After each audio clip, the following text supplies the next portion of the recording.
बोलिए नंदनंदन भगवान की जय। बोलिए एकादशी मैया की जय। समस्त प्रिय बंधुओं, आप सभी का मंगल हो। आज की बड़ी सुंदर पावन एकादशी की कथा है। इंद्रा एकादशी का व्रत करने से पितृदेवताओं को शीघ्र मोक्ष की प्राप्ति होती है। पितृदेवताओं के लिए यह कथा बड़ी ही पुनीत है। एक समय की बात है, महाराज युधिष्ठिर ने मधुसूदन से पूछा कि आप मुझे कृपा करके आश्विन मास के कृष्ण पक्ष में कौन सी एकादशी होती है, उसका क्या नाम है और उसको करने से क्या फल प्राप्ति होती है, वह आप मुझे कृपा करके बतलाएं। तब भगवान श्री कृष्ण बोले कि आश्विन कृष्ण पक्ष में इंद्रा नामक एकादशी होती है। इसके व्रत करने से अनेक बड़े बड़े पापों का नाश हो जाता है। तो दूसरी ओर नीच योनियों में पड़े हुए हमारे सभी पितृगण इस एकादशी को व्रत करके उन पितरों के लिए वह एकादशी का व्रत दान करने से उन समस्त पितरों की सद्गति हो जाती है। इसकी बड़ी सुंदर कथा मैं तुमको सुनाता हूं, तुम ध्यान पूर्वक सुनो। आहा। तब महाराज युधिष्ठिर हाथ जोड़ करके बैठ गए और भगवान कृष्ण कथा कहने लगे। भगवान कृष्ण बोले कि सतयुग में एक इंद्रसेन नाम के बड़े ही विख्यात राजकुमार थे। वह राजा बन गए थे और महेशमती पुरी के राजा होकर धर्म पूर्वक प्रजा का पालन करते थे। उनका यश सब और फैल चुका था।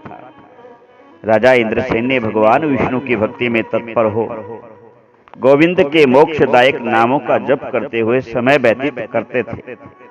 भगवान में उनकी बड़ी रतिमती थी और विधि पूर्वक अध्यात्म तत्व के चिंतन में सदैव संलग्न रहते थे। एक दिन राजा अपने राज्य कार्यों से निवृत्त होकर के राज्यसभा में सुखपूर्वक बैठे हुए थे।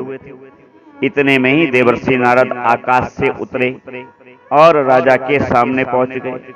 उन्हें आया देखकर के राजा रोमांचित हो गया और हर्ष से खड़ा होकर के उनके चरणों में गिर पड़ा। विधि पूर्वक पूजन किया और उन्हें सिंहासन पर बिठाया।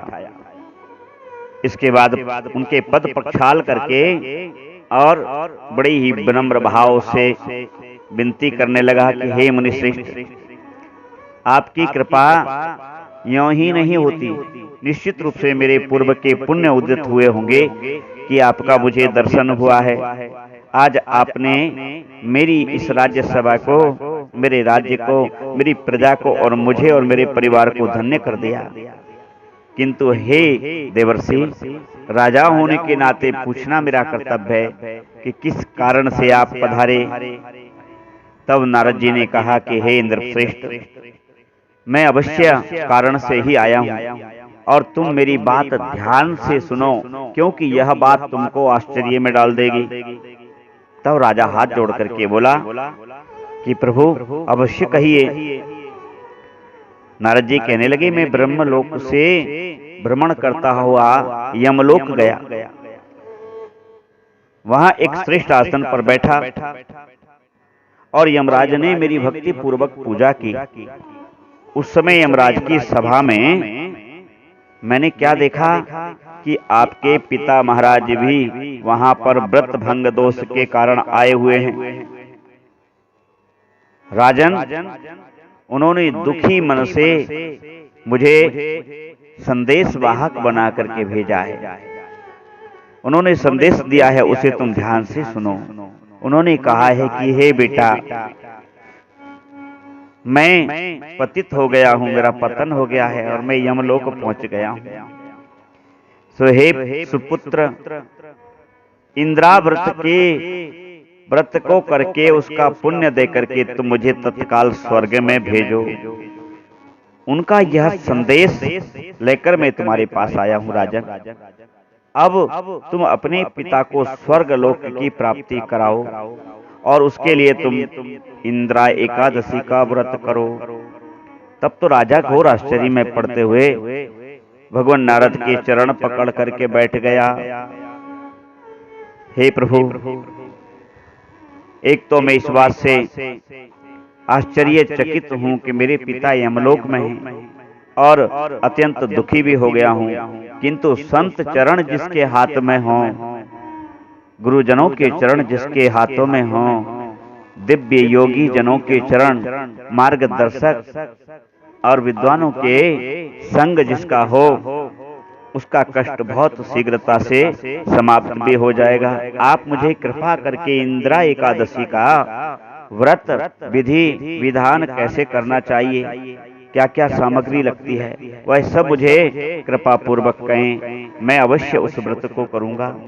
तब नारद जी प्रसन्न होकर के कहने लगे कि हे राजेंद्र, सुनो, मैं तुमको इंदिरा एकादशी व्रत की शुभ विधि बतलाता हूँ। आश्विन मास के कृष्ण पक्ष की एकादशी के दिन ही, जब एकादशी आए इंदिरा एकादशी, उसके एक दिन पूर्व दशमी को ही व्यक्ति सावधान हो जाए और सभी प्रकार से मन को वैरागी बनावे, ब्रह्मचर्य व्रत का साधना ले, भूमि पर शयन करे और दशमी के दिन मध्याह्न में ही भोजन करे।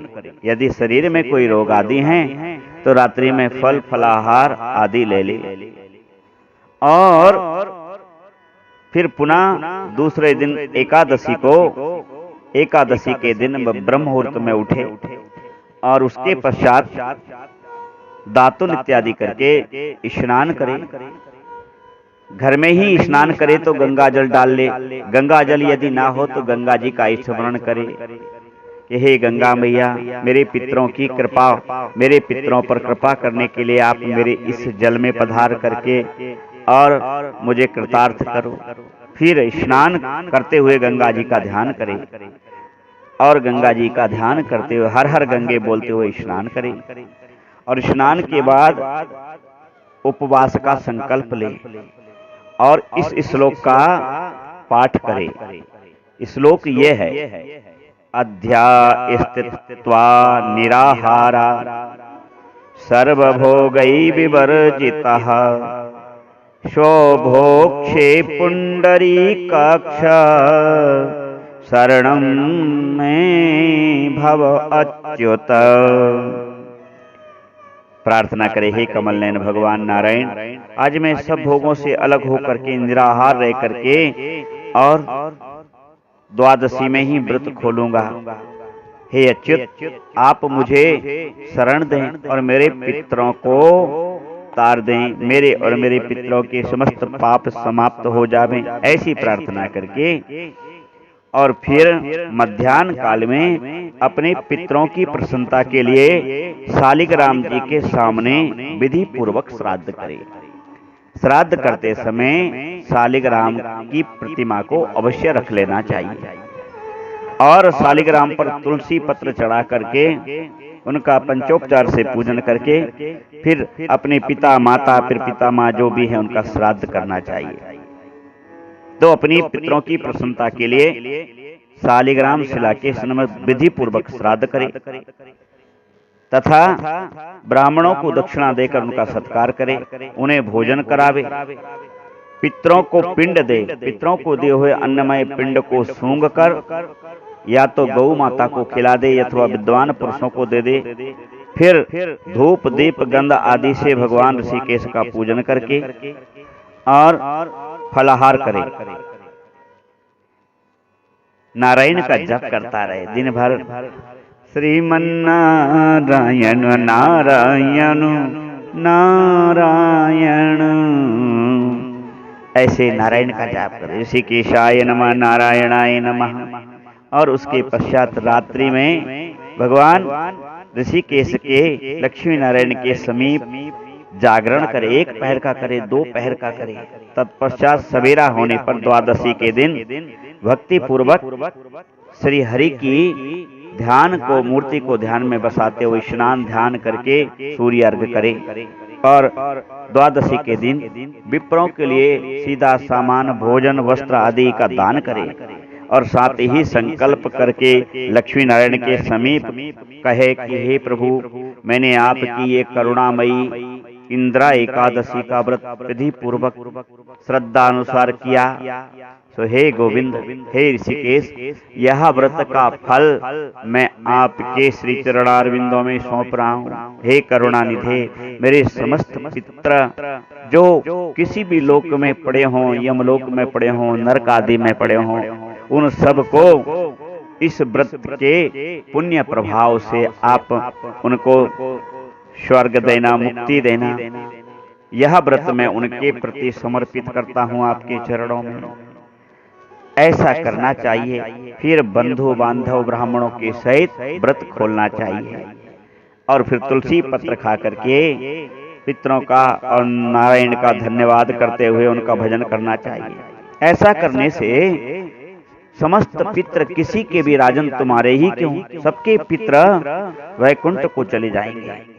अब तो बड़ा प्रसन्न हुआ वह इंद्रसेन राजा और उसने नारद जी के चरणों में बार बार दंडवत किया। नारद जी अंतर ध्यान हो गए।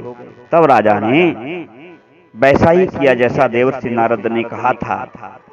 आश्विन मास की पुण्य इंदिरा एकादशी व्रत जब आया तो एक दिन पूर्व ही राजा ने अन्न का त्याग कर दिया। दशमी के दिन दोपहर में, मध्याह्न में भोजन करने के पश्चात फिर रात्रि में भोजन नहीं किया और एकादशी में तो भोजन करना ही नहीं चाहिए, सो भोजन किया ही नहीं, केवल फल फलाहार ही लिया और भगवान का पूजन किया। मध्याह्न में तर्पण और श्राद्ध किया और विप्रों को भोजन कराया, गौ को चारा दिया और ब्राह्मणों को वस्त्र अन्यान वस्तुएं दान की। और दूसरे दिन राजा ने रात्रि में जागरण किया और दूसरे दिन राजा ने पुनः भगवान के सामने वह इंदिरा एकादशी का व्रत संकल्प सहित सौंप दिया भगवान के चरणों। उस एकादशी के व्रत से, उसके पुण्य से उसके समस्त पित्र वैकुंठ को चले गए। इतना ही नहीं, राजा के साथ राजा की संपूर्ण प्रजा ने भी व्रत किया था, उनके परिजनों ने भी, परिजनों में कुटुंबियों ने भी व्रत किया था। उन सब के भी पित्र तृप्त होकर के वैकुंठ में चले गए। तो इस प्रकार जो इस इंदिरा एकादशी का व्रत करके अपने पितरों को सौंपेगा, उनके पित्र वैकुंठ लोक को जाएंगे और करने वाले को धन धान्य यौवन सुख समृद्धि की वृष्टि कर जाएंगे। ऐसा करने से उनको धन धान्य यौवन समृद्धि सबकी प्राप्ति होती है और उनके पितरों के पाप नष्ट हो जाते हैं। बोलिए इंदिरा एकादशी की जय। श्री कृष्ण गोविंद हरे मुरारे, हे नाथ नारायण वासुदेव।